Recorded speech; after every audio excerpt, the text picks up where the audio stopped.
Bismillahirrahmanirrahim. Assalamualaikum warahmatullahi wabarakatuh. Eh, Perkenalkan, nama saya Salahuddin Nabil dengan NIM 22 130 100, dengan prodi Teknik Elektroindustri D4 Teknik Elektroindustri Fakultas Teknik Universitas Negeri Padang. Baiklah, di sini saya ingin menyampaikan sedikit materi atau ulasan yang dapat saya ambil dari video pertemuan minggu 9 mata kuliah pengantar kewirausahaan dengan Bapak Dr. Hanif Al-Kandri. Baiklah, eh, seperti yang sedikit atau garis besar yang dapat saya ambil dari video pertemuan minggu 9, yaitu topiknya adalah mengenai kontrol. Jadi bagian terakhir dari manajemen pengelolaan usaha adalah kontrol. Kontrol berfungsi untuk memantau dan mengevaluasi kinerja usaha guna memastikan bahwa tujuan dan rencana yang telah ditetapkan dapat tercapai dengan efektif. Seperti yang kita tahu, kita kalau melakukan sesuatu itu harus selalu efektif agar bisa meminimalisir kegagalan atau biaya-biaya yang di luar propos atau rencana yang telah ditetapkan di awal. Bahkan waktu juga agar tidak melebihi batas waktu yang sudah direncanakan. Oleh karena itu kita butuh kontrol untuk menjaga tujuan dan rencana kita tetap di jalur yang seharusnya agar mendapatkan uh, cara yang efektif. Pada video ada beberapa aspek yang perlu diperhatikan dalam pengendalian atau kontrol. Setidaknya saya mendapatkan 5 poin. Di antaranya itu poin ke-1 ialah penetapan standar. Jadi apa itu penetapan standar?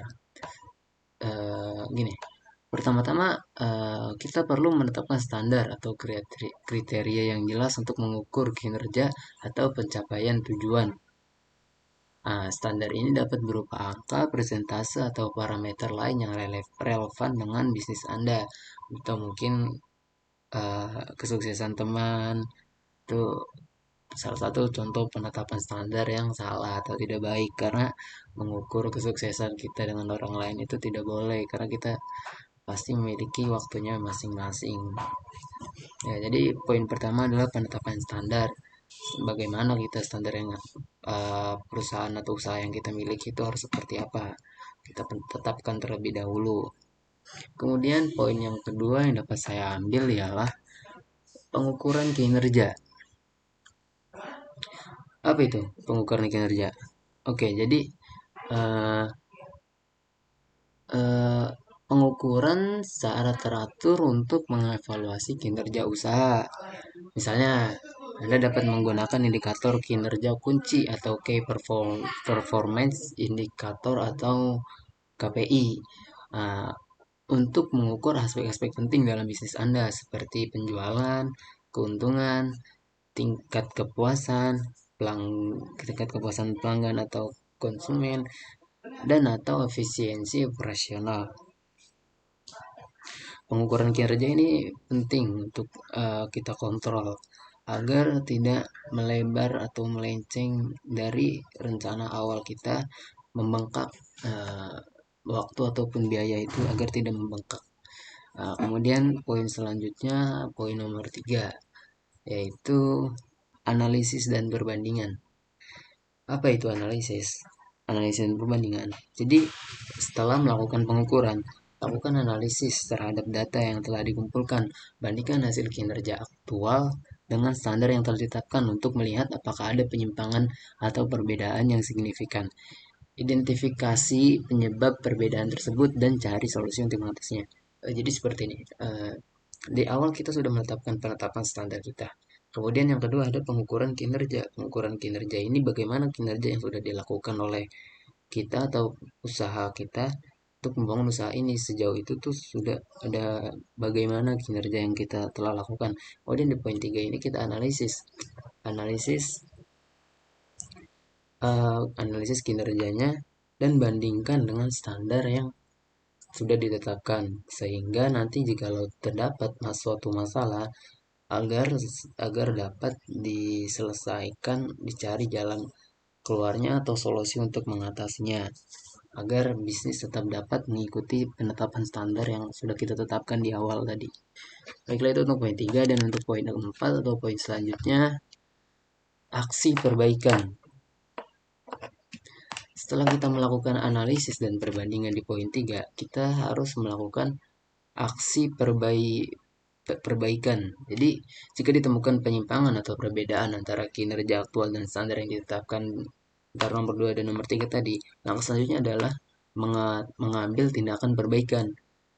Nah, identifikasilah masalah yang mendasari dan cari solusi yang tepat untuk mengatasi masalah tersebut. Buat rencana aksi yang jelas dan tepat untuk mengatasi masalah tersebut.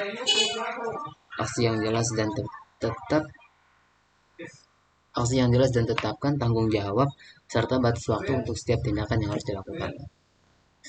Jadi terus poin yang terakhir adalah monitoring dan pengawasan. Setelah melakukan tindakan perbaikan, penting untuk kita terus memantau dan mengawasi kinerja usaha secara berkala. Pastikan bahwa tindakan perbaikan yang telah dilakukan memberikan hasil yang diharapkan. Jika diperlukan, lakukan penyesuaian atau perbaikan perbaikan yang diharapkan. Jika diperlukan, lakukan penyesuaian atau perbaikan lebih lanjut untuk memastikan pencapaian tujuan yang optimal. Itulah beberapa poin yang dapat saya ambil dari video tadi. Sedikitnya ada 5 poin. Dalam mengelola dalam manajemen pengelolaan usaha, perencanaan, pengorganisasian, penggerakan, dan pengendalian merupakan elemen penting yang saling terkait dengan merencanakan dengan baik, mengatur sumber daya dan tugas secara efisien, menggerakkan tim dengan motivasi yang tepat, serta melakukan kontrol yang efektif. Anda dapat mengelola usaha Anda dengan lebih baik dan meningkatkan peluang kesuksesan di masa depan. Sekian dari saya Salahuddin Abil, pamit undur diri. Assalamualaikum warahmatullahi wabarakatuh.